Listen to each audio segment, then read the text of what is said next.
Ya ini kayaknya larinya pada kualitas IQ-nya kita. Warga Indonesia ini sebenarnya memang kita didesain oleh undang-undang pemerintah ini.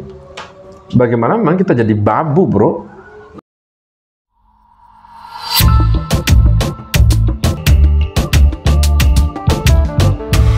Mau nggak mau kita harus terima itu karena kita harus menghidupi keluarga yang di rumah. Iya, berarti saat tidak langsung kita sebenarnya kerja itu nggak tulus-tulus banget. Karena apa? Kayak itu tadi, bro. Effort kerja kita tidak seimbang dengan pemasukan kita. Sementara kita ini kan setiap hari itu pengeluaran gimana makan, terus belum ngerokok, belum vape kayak gini-gini kan. Ya, sales juga itu kalau nggak baik pikirannya dia tuh nggak bisa jualan. Jadi dia nggak bisa berkreasi. Untuk para perusahaan-perusahaan itu minta tolong lah.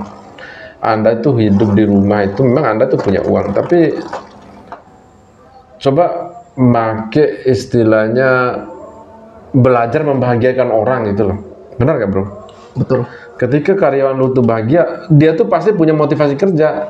Tapi kalau ketika dia tidak berikan gaji yang tidak layak, Mario Teguh pun dia tidur dengan Mario Teguh pun per satu orang. Untuk motivasi nggak bisa. Ditidurin Mario Teguh, Mas. Iya, nggak bisa, Mas. Masalahnya lu mau kasih motivasi apa sementara gaji nggak ada gitu loh. Jadinya fokusnya itu kepecah gitu. Kepecah. Sementara itu dulu tuh ibarat kata saya percaya, bro, orang yang pencuri, ya mohon maaf, pencuri itu, tapi tidak semua juga. Itu sebenarnya kan masalah perut aja. Kalau perutnya kenyang, ya nggak bisa lah. Itu loh. Jadi kemiskinan itu sebenarnya mendekati kafir kita. Ya benar, so. Betul. Emang benar. Ya, emang betul. Orang tuh nggak bisa ngomong agama kalau lagi lapar, Pak. Nggak bisa. Nggak bisa lu bilang menyembah Tuhan kalau lagi lapar orang-orang. Ya kalau saya sih mungkin iya, enggak ya. Cuman tapi Indonesia pada umumnya memang membutuhkan gaji itu yang layak, yang paling tidak posnya per bulan tuh pas. Nih, ini untuk istri, ini untuk sewa kontrakan ataupun kos. Ya segitu aja kita udah cukup loh sebenarnya. Tapi ini jangankan untuk ngasih istri sewa kosnya nggak bisa, Cok. Ya jangan heran masyarakat Indonesia banyak cerai, itu masalah ekonomi. Yuk ngomong yuk. Saya punya pengalaman. Jangan sampai mendekati itu ente itu. Saya punya pengalaman nih, Mas. Bukan pengalaman saya sih, lebih tepatnya teman saya. Dia kerja di suatu perusahaan. Itu benar-benar perusahaannya itu bisa dibilang memanusiakan manusia. Itu sebut aja perusahaannya, nggak apa-apa. Perusahaannya, nama ownernya itu Pak Haji Mutlah. Perusahaan itu namanya Baling-Baling Bambu. Oh, yang di mana tuh? Itu yang gituin pakan ayam itu ya? Itu PT ayam gitu. Banget bidang ayam kampus itu untuk masuk juga itu. Oke. Banyak banget. Itu dia kerja di sana. Itu benar-benar karena ownernya itu dari bawah. Benar-benar dari bawah. Iya, dia ngerti. Merasakan bagaimana orang yang di bawah kan. Itu karyawan itu misalkan nih, saya karyawan sana. Terus istri saya sakit misalkan. Itu istri saya benar-benar ditanggung sampai dia benar-benar sehat. Jadinya kita tuh disuruh fokus kerja. Iya. Urusan keluarga di rumah itu nanti perusahaan yang bantu. Harusnya itu begitu. makanya perusahaan itu sampai sekarang tuh makin besar. Untuk di wilayah Lombok. Ya tapi sebenarnya coba perusahaan tuh kayak gitu loh. Artinya nasib karyawan tuh jangan hanya ditentukan pada saat dia mendapatkan profit yang tinggi gitu loh. Tapi di setiap jeripaya Allah. Ini yang nggak saya senang tuh, kalaupun kita udah ngelakuin hal yang menurut kita sudah bagus, tetap diungkit. Ya iya kan? Betul. Tetap diungkit, padahal itu kewajiban dia sebagai perusahaan. Kalau nggak pengen gaji orang ya jangan buat perusahaan gitu loh. Kan gitu kan? Dan salah satu penggerak juga roda perusahaan adalah karyawan. Iya. Ya kembali lagi tadi, nggak bisa orang tuh dikasih motivasi tok, kalau dia tidak bisa mendapatkan kesejahteraan. Justru kalau karyawan itu disejahterakan Mas ya, menurut saya nih ya, itu makin performanya kerja itu makin gacor. Gacor. Contohnya kayak perusahaan-perusahaan di luar nih, kayak Google. Itu tuh kenyamanan karyawan tuh nomor satu Mas. Iya. Bisa dilihat kalau orang-orang awam tuh bisa ngeliatnya di YouTube gimana cara karyawan Google itu diperlakukan sama perusahaannya. Benar-benar dimanjakan dari segi caranya kerja pun Diperhatikan banget. Diperhatikan banget. Misalkan dia tahu nih kalau di depan komputer tuh kita kan jenuh, capek gitu, bisa capek gitu kan. Itu kita tuh kayak dimanjakan dengan fasilitas yang memadai gitu, yang bikin kita tuh mengurangi tingkat stresnya tuh kurang. Jadinya performa kerjanya tuh makin gacor. Maksimal. Mereka duduk gitu aja stres, kita ini kiri kanan cok. Kesana kemari, kesana masih dia ngerasa kita tuh happy. Perusahaan ini, oh mereka tuh baik-baik aja, buat kok mereka kesana. Itu karena dorongan anjing, karena kita tuh terpaksa. Iya. Tekanan dari atasan. Karena dari atasan. Dari yang di atas. Iya, yang atasnya juga sebenarnya dia juga diinjak cok. Ya dia mau injak apa dia? Batu semua ya. Masa dia injak kita? Artinya memang masalah besar sebenarnya. Ini pemerintahan Prabowo ini sebenarnya harus memikirkan dari hal-hal yang sekecil ini gitu loh. Bukan memikirkan gimana TNI bisa fungsi cowok. Anjing. Udah jadi tentara. Ini orang jadi pemerintahan lagi cowok. Enggak, undang-undang itu yang diributkan, heran saya. Enggak ada dia bahas undang-undang kesejahteraan karyawan ini loh. Coba. Yang manusia lah. Mereka tuh udah ada gaji, ngapain dibuat untuk dapat gaji yang lebih lagi? Ini kita lihat masyarakat ini. Hei masyarakat. Itu barusan ini pernah semua omongan dia nih. Ini masyarakat ini. Masyarakat. Masyarakat diwakilkan sama si Bayu. Jadi gini teman-teman ya. Bukan saya mau menjatuhkan mental kalian untuk jadi karyawan lah. Ya gimana ya? Bukan disuruh membangkang, lebih tepatnya ini kan keluh kesah. Bukan, saya bilang harus membangkang memang. Harus membangkang. Perusahaan-perusahaan ini kan seenaknya, pemerintah itu meloloskan undang-undang yang semau-maunya perusahaan loh. Kita ini dianggap karyawan, tapi gaji itu uang bensin bro. Sekedar uang bensin. Sekedar uang bensin. Itu bensin beneran nih. Bensin beneran. Bukan yang oplosan ini. Beneran bensin kawan. Si Bayu ngakaknya lepas banget itu beneran itu. Dia ngakak di belakang ini. Berarti sebenarnya apa sih yang harus kita lakukan sebenarnya bro dengan kondisi kayak gini? Apakah kita harus terus menjadi karyawan kah atau ya udah banting setir aja lah ya, setirnya dibanting gitu. Bener-beneran dibanting. Bener-bener dibanting setir, tidak ada fungsi mobil ini. Tapi ya itu sih kawan, kalau misalnya saya boleh nyaranin sih emang gitu. Kalau misalnya sebisa mungkin untuk berwirausaha sih ya lebih baik berwirausaha. Tapi setelah usaha itu jalan, jangan sampai lupa sama yang ngebantuin kita. Ya kadang mental kita juga ini masalahnya. Kita udah lihat uang sedikit, ya Allah, pikiran tuh udah bengkoknya. Sebengkok-bengkoknya. Ya ini kayaknya larinya pada memang kualitas IQ-nya kita bro. Kualitas IQ-nya orang Indonesia ini memang parah cok.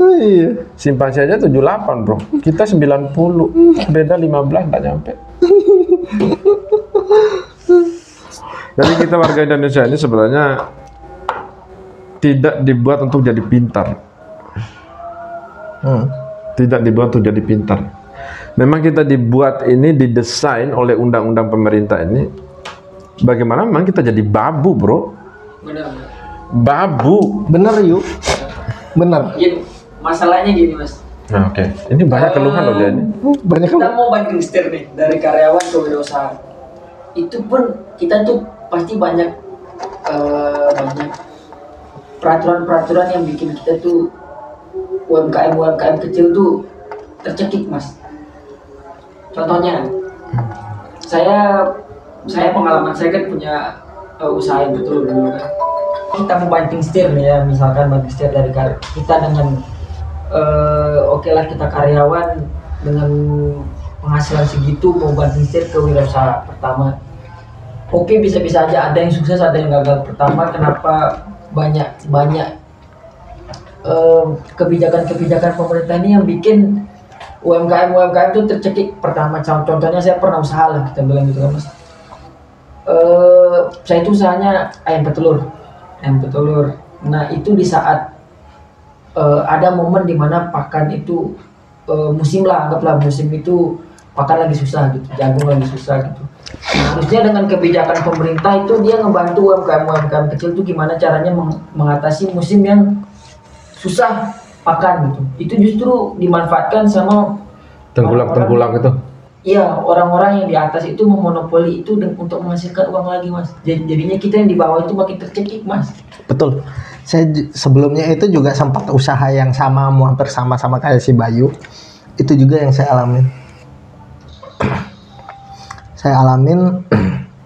Dan endingnya usaha itu gagal ya karena itu juga. Mungkin ya dibaliknya itu juga ya itu ada kesalahan saya ya, mungkin ya pada saat itu ya saya emang lagi belajar untuk gimana sih caranya untuk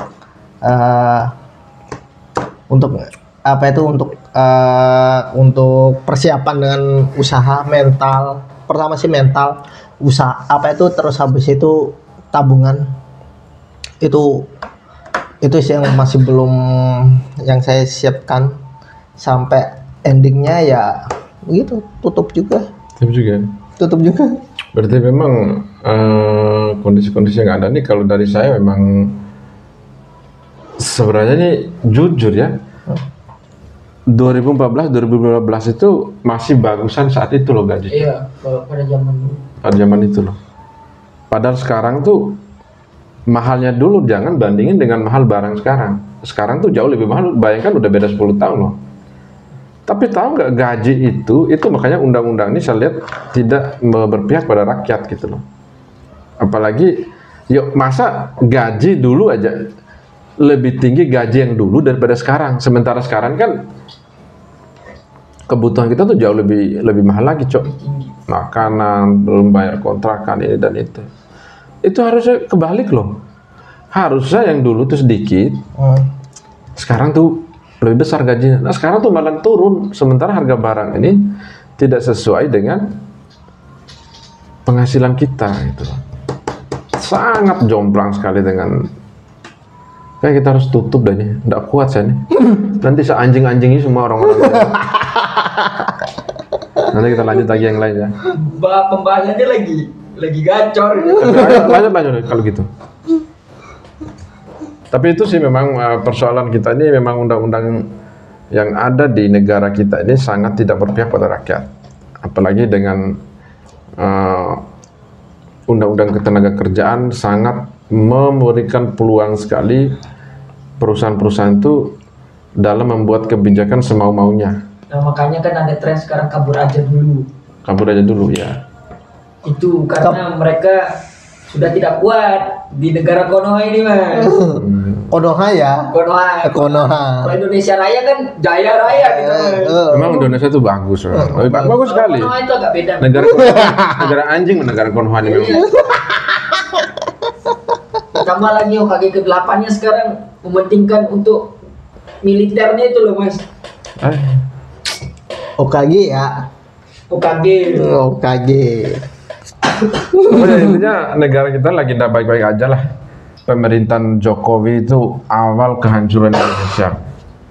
Ditambah lagi Prabowo ini, kelihatannya aja pemberantasan korupsi ini sebenarnya tidak ada, Cok. Hanya gimmick-gimmick aja. Menurut saya ya, karena bagi mereka yang kenyang di atas yang perutnya buncit itu, oh baik-baik aja, rakyat juga. Dia tidak lihat di bagian cakra ini. Masih banyak UMKM yang freelance itu. Jadi memang kalau kita bahas masalah ini sebenarnya tidak akan pernah habis. Karena masalah Indonesia itu dari dulu. Undang-undang mengatakan kesejahteraan, sementara kita yang sebagai pelaku yang langsung bekerja di bawah naungan perusahaan-perusahaan ini, perusahaan-perusahaan ini semau-maunya. Perusahaan itu hanya memeras keringat kita tanpa memberikan upah yang layak. Karena mereka tidak merasakan di bawah, Mas. Kalau katanya Pain, tau Pain kan? Tau Pain di Naruto. Undang-undang, Cok. Undang-undang memang sekarang ini yang tidak bagus, yang sangat mendukung. Iya, Mas, karena mereka itu tidak merasakan, Mas, gimana rasanya jadi rakyat kecil, Mas. Mereka itu biasa disuapin, Mas, pakai sendok emas, Mas. Kalau katanya Pain itu, ini, Mas, kalau katanya Pain, kalau mau adil seseorang harus berada di posisi yang sama biar tahu rasanya. Iya, benar, aku setuju itu. Mereka tuh harus tahu gimana rasanya jadi rakyat kecil, gimana. Ya gimana nggak gitu yuk. Orang pejabat-pejabat kitanya, apalagi dari orang pemerintahan, kecuali yang pilkada ya. Itu kan orang-orang diangkat yang, ya benar kayak kamu ngomong tuh. Mereka tuh tidak pernah ngerasain prosesnya dalam menjadi karyawan, prosesnya mendapat kerjaan. Sehingga mereka tuh tidak sempat menyentuh, oh enggak kok, besar kok gaji kalian. Gimana, Mas? Bapaknya jadi presiden, anaknya jadi wakil presiden, Mas. Oh. Terlalu dalam sentuhan itu. Jadi gimana? Dia sih mancing, tapi mancingnya keras banget. ini ngarahnya ini kita didorong ke jurang ini kawan nih. Bukan, kita jangan sampai itu yang dibahas. Jangan sampai pinggir jurang. Kita kan di jurang ini. Pokoknya pulang-pulang lihat aja spion nanti. Ya itulah teman-teman ya. Jadi teman-teman tetap semangat selalu dalam bekerja. Ya kalau bisa titipan saya buat nggak ada guna, Pak. Nggak ada guna. Mending kita jual aja inventaris yang ada di kantor buat jadi uang. Ya karena apa? Nggak ada mau jaminan apa yang mau kita minta sama perusahaan, apalagi pemerintah. Nggak ada jaminan yang ada buat kita ini. Betul. Gimana mau akhirnya atau gimana? Ini sebentar lagi jurang ini. Tapi itu saya sih pengen nyampein aja sih. Ini mungkin close ya, langsung ya close ya. Ini capek loh ini. ini sih itu. Indonesia itu pada dasarnya itu tidak hanya dibutuhkan orang cerdas. Orang cerdas itu banyak banget. Tapi yang Indonesia butuhin itu orang jujur, orang yang mengerti. Itu sih kawan. Sementara yang naik semuanya orang munafik semua, Cok. Oh, lu mau apa? Negara mana itu? Konoha kan? Negara Konoha. Indonesia itu negara bagus. Indonesia itu dari awal berdirinya tahun 45 dia sudah menyatakan akan memerdekakan rakyatnya dulu, mensejahterakan. Terjadi kok di negara kita ini. Tapi kalau negara Konoha, korupsinya banyak, sampai dibuatkan liga itu. Liga korupsi. Udah, ini aku takut juga ini. Oke, nggak bisa kita teruskan, mati saya nanti. Susah saya tendang semua orang. Nggak ada bisa disapu, ini sampah semua ini. Yang nyakit ini video apa itu tukang editornya ini? Ya saya sendiri. Capek, Cok. Oke kawan-kawan, ini terlalu berat ini. Kalian bisa melihat ya esensi pembicaraan kita ini bahwa di negara kita ini negara bagus, tidak ada yang lebih bagus dari negara NKRI. Cuma negara Konoha ini meresahkan banget. Yang plus 26 itu. Ngeri kali nih. Pokoknya teman-teman semua, udahlah. Selagi kamu bisa hidup, lakukan apa yang bisa kamu lakukan lah. Karena kita tidak bisa mengharapkan lagi dengan pemerintah, apalagi negara Konoha. Yang bisa kita harapkan adalah orang tua kita sama pacar kita yang kaya.